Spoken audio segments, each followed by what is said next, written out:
2024 লোকসভা নির্বাচনে বামেরা কি ম্যাজিক? বাম কংগ্রেস কি জোট হতে পারে? এমনটাই খবর সূত্রের মারফত জানানো যাচ্ছে।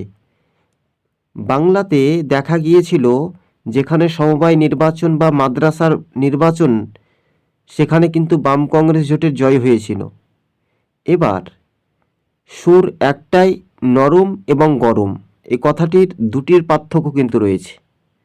রাজ্য রাজনীতিতেই তৃণমূলের যে হিংসার রাজনীতি, তার বিরুদ্ধে নিচুতলার কর্মীরা মাদ্রাসা ভোট কিংবা সমবায় নির্বাচনে জোট করে যে লড়াই করেছিল, সেখানে লড়াইয়ে দেখা গিয়েছিল জোটের ফলাফলে জোট এগিয়েছিল, জয়ী হয়েছিল। শেষ পর্যন্ত ত্রিপুরা এবং বাংলা যেভাবে ম্যাজিকটা দোরগোড়ায় হিংসার রাজনীতি তৃণমূল ও বিজেপির মধ্যে, এটা একটা পারস্পরিক সম্পর্ক মতাবেগ অনুসারে কংগ্রেস নেতৃত্ব এবং বামেরা তুলে ধরেছিল।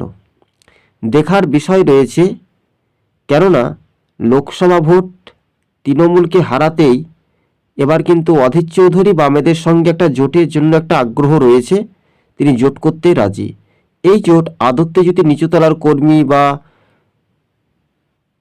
বামফ্রন্ট নেতৃত্ব বা কংগ্রেস নেতৃত্ব কতটা মানার সম্ভব, সেটাই এখন দেখার বিষয় রয়েছে। হ্যাঁ, তবে 2024 বামেদের সঙ্গেই জোটই হবে, এই কথা পরিষ্কারভাবে সামাজিক মাধ্যমে জানানো যায় অধীর চৌধুরীর কাছ থেকে।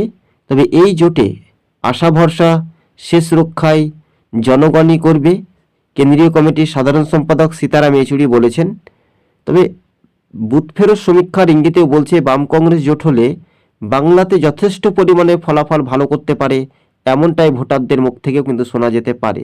24 কি বাম কংগ্রেস ম্যাজিক দেখাবে লোকসভা ভোটে তৃণমূলকে বিজেপিকে বিরুদ্ধে?